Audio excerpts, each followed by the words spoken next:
We are celebrating birthdays this weekend by checking into the Walt Disney World Swan and Dolphin Resort for a staycation. We'll review the room and share a special treat later tonight when we meet up with family for dinner at Bourbon Steak. It's the upscale steak spot inside the Walt Disney World Dolphin Hotel that replaced Shula's Steakhouse in late July 2025. Room review, food, and honest thoughts are all in this video, so if you're ready, let's go.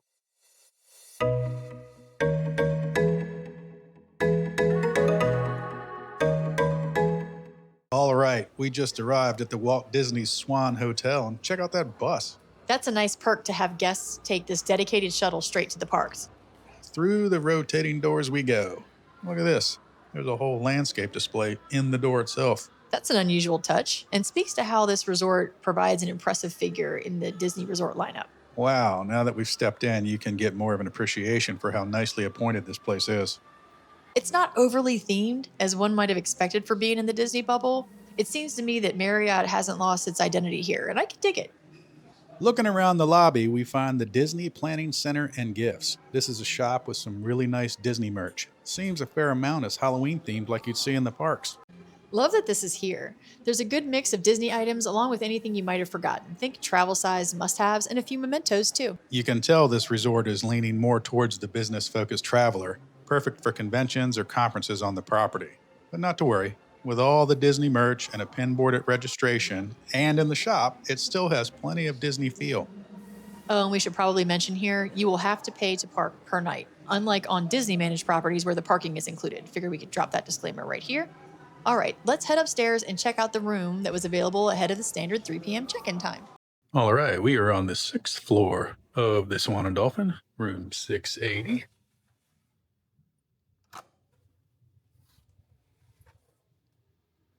Nice bright room.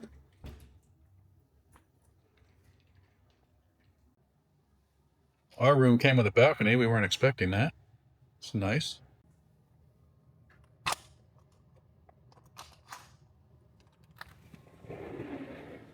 Step out on the balcony. Not much of a view, but you can see the lake. Now we'll go in and check the bathroom out. All right, I like this, that it has like the sink on the outside. Yep, separate area for the sink. That's nice to have like a little area to be able to wash your hands. You can close off the bathroom and shower area. And it's not a slider, it's a real door. That's amazing. Actual door. It's a little tight in here, but the towel goes all the way up to the ceiling. That's nice. Shower with a tub. Check out that shower head. What? Yeah, it looks like a nice shower head. Oh, that's nice. Okay. Nice bathroom. Okay, Swan and Dolphin. So in the beginning part of the bathroom, they have like a little vanity area. Place for you to put like curling iron, blow dryer if you wanted to. Because swing around, you got a mirror in the door for the bathroom. And a mirror there. A nice little zoom in mirror. Everybody needs that, especially when your peepers stop peeping so much. Very nice. And then a very nice wood finished door. Take a look at that. What they got going on in this closet. So nice spaces for hanging some shirts, nowhere to put your luggage if you needed to. And then on the opposite side, we've got an iron, extra pillow, and then a whole ironing board and a safe on the wall. And then what else are we getting into over here? Oh, the most interesting piece of all, the thermostat. Hello? Well, maybe it no works, but it is cold in here. So that's nice. It's a standard 2 queen bed situation that they provided us. Nice chair here. If you had to work, you could put your laptop there. Nice little coffee machine. And then what we got here? Hello. All right. Good place for us to be able to put our waters we brought with us. And then they have ample drawers if you needed to put your things away.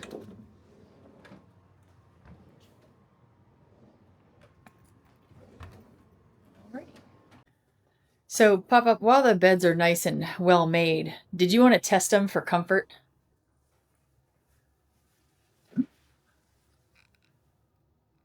What are you thinking? They're soft. Yeah? Very soft. That's actually nice. Ooh. Is this one of the better beds that we've had when we stayed on Disney property? Oh, God, yes. That's a good one. Very good rest. Awesome. Oh, how did I miss this? There's like a little robe that they provide for you to utilize while you're here if you wanted to. Just hanging up. Completely whiffed on that one. You guys are probably all yelling at the screen when I showed it the first time. But, well, this is going to be our stay here at the Swan and Dolphin. The air conditioner. Incredible. Yeah, air conditioners are rocking. Loving it. Maybe we'll get out there and explore a little later. Noticing they have a boat launch right in between the Swan and the Dolphin here. So you could actually take a boat to Epcot Hollywood Studios or Boardwalk Resort. That's cool. The views here are just incredible. It all looks so much further away than it actually is. But now we're going to go meet up with our family and catch our reservation at Bourbon Steak.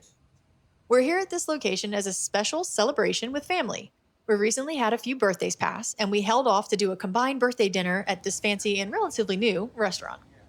I hope it turns out to be worth it. Looking over this menu, the prices here are just insane.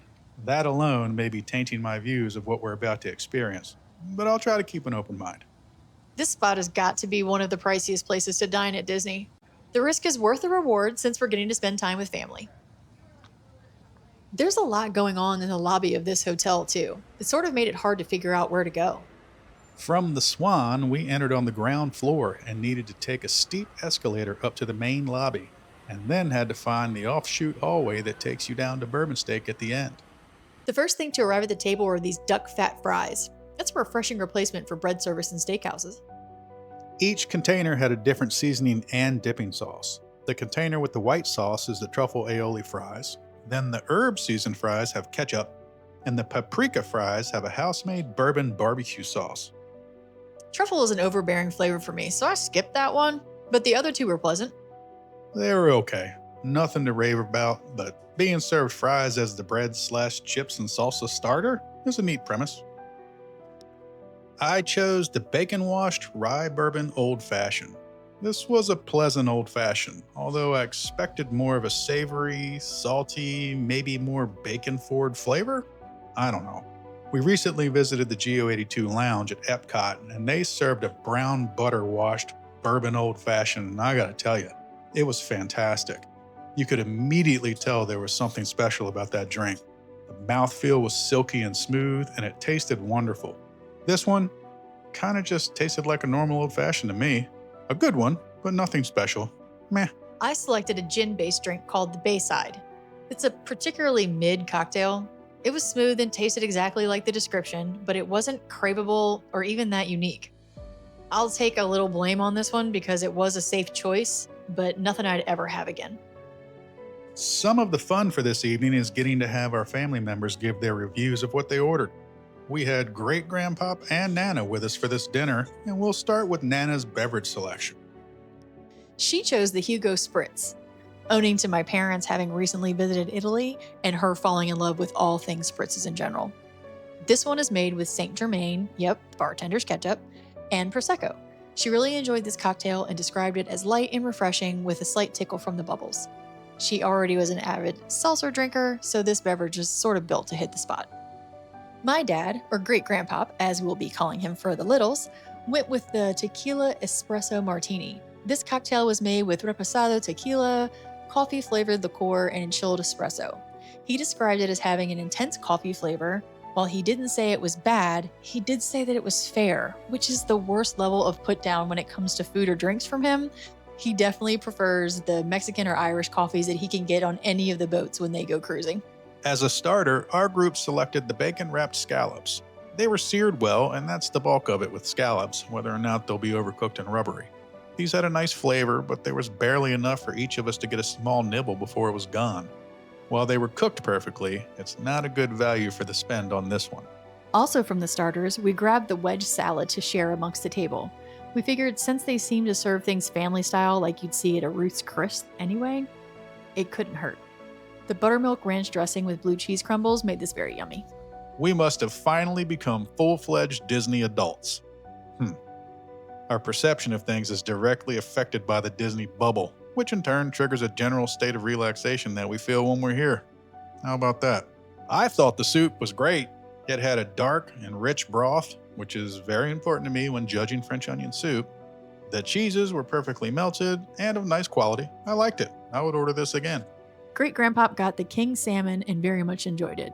It had a nice char from the grill that helps to make any protein taste just a little bit better.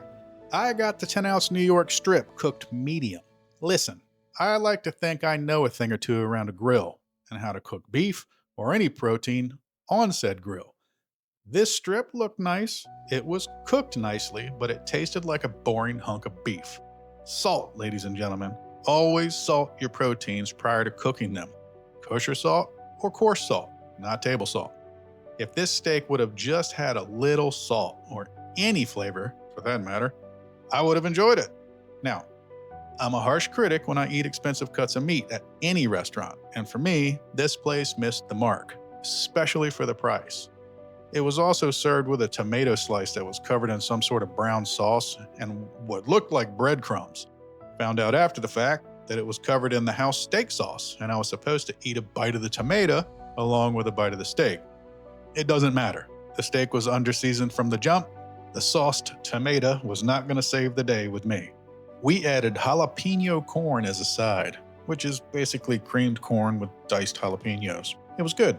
This would be our favorite side if you feel the need to order one. Nana the Great. She's either going to love hearing that or I'm in for it the next time she's in town, lulz. Anyway, she selected the filet mignon cooked to medium. She said it came out perfectly cooked and tasted very good. She enjoyed the light seasoning on the steak, but the side of the tomato was another point of confusion. We also ordered whipped potatoes, which were also tasty, but nothing to write home about. Just mashed potatoes. Between the fries, some of the wedge, and splitting the soup, I knew I wasn't going to be hungry enough to pick a big meal.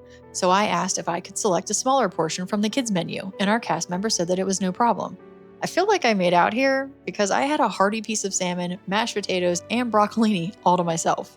We were all so stuffed we didn't order any of the desserts. But our cast member got wind of our birthday celebration and provided surprise birthday cupcakes.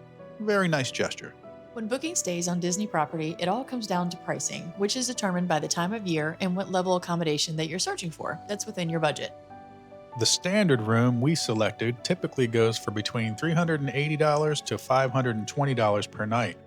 Our annual pass holder discount helped us stay at this resort for $267 per night, plus the $38 for general parking. The awesome thing about the Swan and Dolphin, other than it being a beautiful resort, is that it affords you all of the perks that would normally come with staying at a Disney Deluxe resort, such as early park entry and after-hours access. All in all, we think this resort is a great choice, as long as you're willing to forego all of the Disney theming while staying on property. We wouldn't hesitate at all to stay here again. It was a wonderful experience. We hope you enjoyed the video. We had fun making it. Thanks for watching. We hope you'll join us for the next one. And don't forget to like, comment, and subscribe. Goodbye.